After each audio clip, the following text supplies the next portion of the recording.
What is up, guys? This is Jared Spaulding here, and today I'm going to be making a video on why I believe silver is a better investment than gold.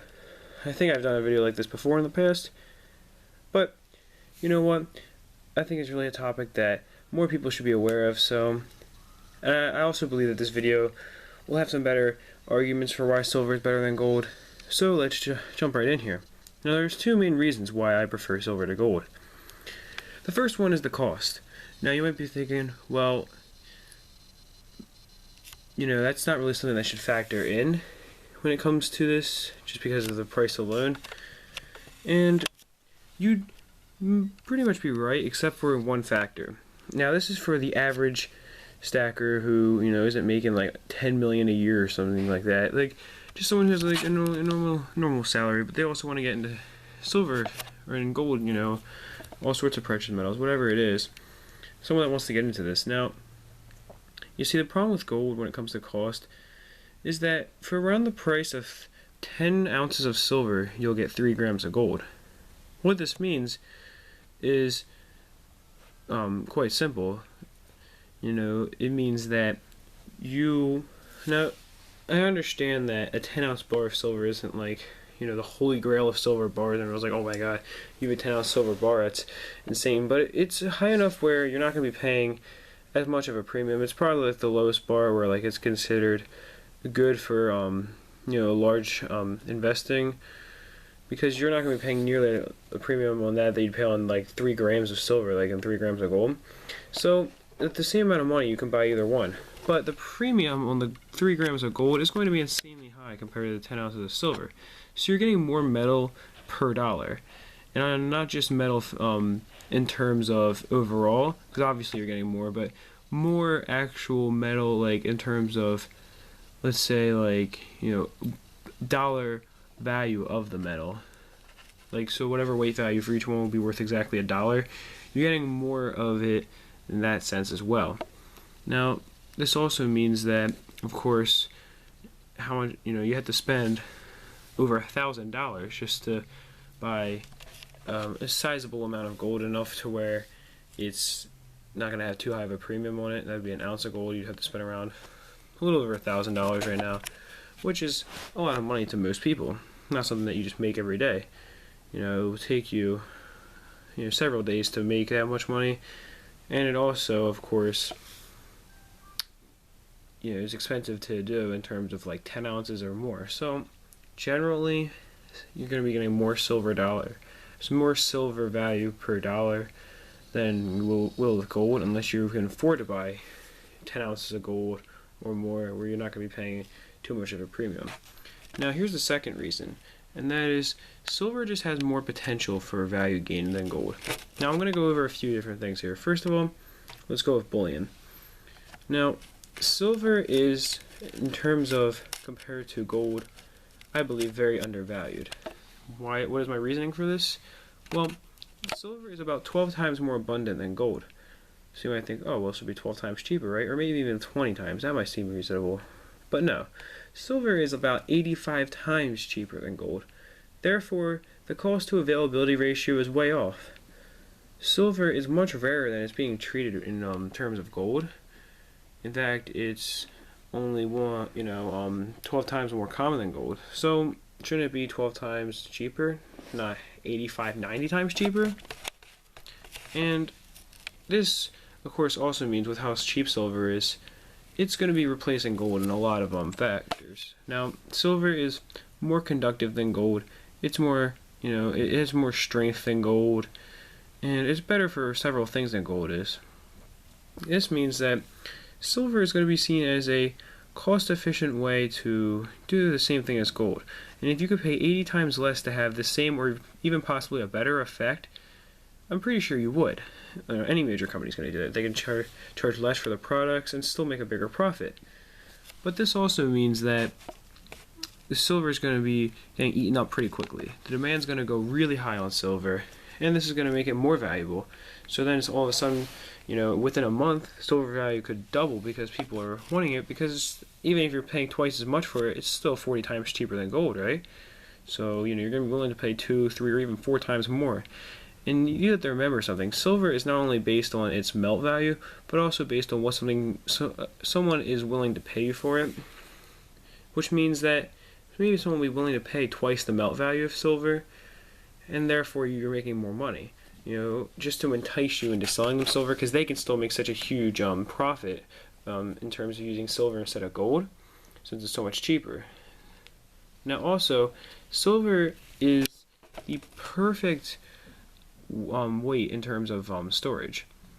Gold is like, you could spend $10,000 and have, maybe 9 ounces of it, and so I guess it doesn't really matter too much. It's very dense, so in terms of value, so it makes sense. But silver is certainly easier to store than something like copper. Now I know we're not really getting into that too much, but I just believe that silver is the perfect, like, I guess this is kind of like more of a mental thing, but it looks nicer, I would say, to have the same value in silver than gold, just because of the fact that, you have a much larger stack than you would with gold, and it just looks more impressive. But also, it makes people think it's more valuable. If you have so much more of it, if you have 80 times more silver than you would with gold, it looks more valuable. So if you are ever trying to sell it, it makes it appear more valuable to other people. It's kind of a mental thing to other people as well, not just yourself. But it's also now can apply not just to selling, but just to, I guess, enticing other people into silver stacking, because they think that they're getting more, since you're going to be getting more metal, and when you have more people silver stacking, you have more of a demand. Now, one argument you might have against silver stacking is like, oh, well, look how much the price is dipping. What about short-term investing? And I'm going to say to you one thing. When it comes to precious metals, there is no short-term investing. Now, you can be a short-term coin collector, buying coins and then selling them for double when you get them really cheap, but short-term metal investing is generally not something that I accept as a real thing. You should be in it for the long run, at least 10 years, if not more, because it's not something that you should be looking at as a quick flip. You should be looking at it as, I can hold on to this, because the more you hold on to metals, the more valuable they become, as they become scarcer and scarcer, because silver and gold alike are both limited resources, so holding on to them longer makes them more valuable, as, since electronics are currently eating up half of all silver and gold mined. Now, of course, back to what I was saying before, silver could be replacing gold in a lot of these electronic components, or being mixed with gold, maybe just to make it cheaper.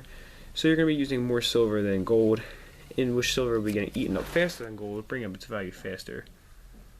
As well, is another thing I have to say about it is that, especially right now, there's a lot of room for silver to grow. What I'm trying to say here is that it has a lot more potential, I think, than gold, just because gold is already so valuable. As gold goes up, it gets harder and harder to buy, so generally the demand goes down for it, really. Not in terms of electronic companies and everything like that, of course, but in terms of bullion buyers, as it gets harder to buy, more and more people turn to silver, bringing up the demand for silver more as gold becomes more valuable. So by gold becoming more valuable, it's making itself less valuable, at least to people who, the majority of stackers, that is, who are just in it for, maybe spending $1,000 around that range. They think, well, I don't want to just get, 1 ounce of gold. I want to be able, if I can get like 80 ounces of silver, because when people see those huge gold prices, they're kind of turned off by them, and they're generally going to spend more money on silver than on gold. They might buy 1 gram of gold and then, 70 ounces of silver. So they're spending more on the silver than they're on the gold. Now, there's another argument that can be made against silver stacking, and that is, well, unlike gold, since silver is not too valuable, in smaller coins like, let's pick a random coin here, a 1921 mercury dime, something like that, we might be like, well, the melt value of that's only $1. So even if silver goes off by 10 times in value, the melt value is only going to be $10, and it's only going to go up by $10. So as with a gold coin, the value, let's say, the value for that goes up by 10 times. Well, if a mercury dime were made of gold, then it would be worth about $90 if it were maybe the same 90% gold. It'd be worth about $85, $90 range, and you're thinking, well, now then it could be worth $900. So I have the same amount of gold, I'm gonna be making a lot more money. But here's the thing you have to remember: for one, you would be able to buy the same amount of mercury dimes. Now, see, the way when you make an argument like that, for one, you're looking more towards junk coins than valuable ones. But if you do want to make an argument like this, for one, you're going to be paying a lot more for the gold coin than the silver coin. But for two, even if the melt value on the coin only goes up by $10, there's a certain other aspect that goes up. Now, first of all, let's say people all of a sudden, they're seeing silver go up, and they're like, well, I don't want them in coin form, I want it in bar form, and I want to be able, so I'm going to melt it down. And even if it's illegal, I won't get caught, so I'm just going to do it. And let's say 10 million mercury dimes are melted down. Now, I know that's a huge number, but let's say this happened before. Even the U.S., let's say that even there's a silver shortage as the demand goes up, so they start melting down old mercury dimes. Like, well, we don't need these anymore, as well as other coins. This pushes up the demand for, things like 1921 mercury dimes, which is a key date coin. I do have one myself, if you're wondering. I have a video unboxing that, but anyway, back to the topic here. You would see, if you melted down, 10 million mercury dimes, I can guarantee you that thousands of them are going to be key date coins, and probably at least a couple thousand are going to be 1921 mercury dimes, and probably around 10,000, because 10 million coins, I mean, I think it's safe to say that 1 in 10,000 of them could be 1921 mercury dimes, because I can guarantee you that over 1 in 10,000 of all mercury dimes are these 1921 dimes. And I can also guarantee you that during a silver shortage, the U.S. certainly isn't looking for, a person to look through all the coins and pick out the valuable ones for them. They're not going to do that. They're going to melt them all down. So this pushes up the value of them more, and then this, of course, makes the coin rare. Now, something else that it does is when silver's worth, let's say it goes up by 10 times from where it is now, $137, right? Maybe it's only going up to from $1 to $10 melt value, but you also have to remember, gold coins, generally, people are willing to pay more over melt value than for silver coins. That's because of the huge, value difference. Now, let's say people are willing to pay, let's give a good example here, for, if that same coin, like let's say right now they're willing to pay 50 times melt value for the coin, $50, right? If the coin were gold, same condition, same everything else, but it's gold, $1 willing to pay 60 times melt value. So if silver goes up, people are willing to pay a little bit more of the melt value than they are, so it might be going up to maybe 12 times its original value, melt value that is, in terms of what people are willing to pay, because silver all of a sudden is worth a lot more. So you think, oh, well, I want to get some rare silver coins, like rare gold coins, And that, of course, pushes up the demand for the coin, rare coins, that is, and over time, rare coins are going to get lost in the mail, and they're always going to get rare.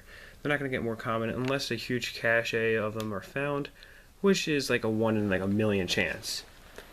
But anyway, that kind of, I think, at least pretty well throws out the argument that, rare silver coins of small denominations are not worth investing for this. But of course, I hope you guys enjoyed the video. It's a little bit longer, but that's it for now.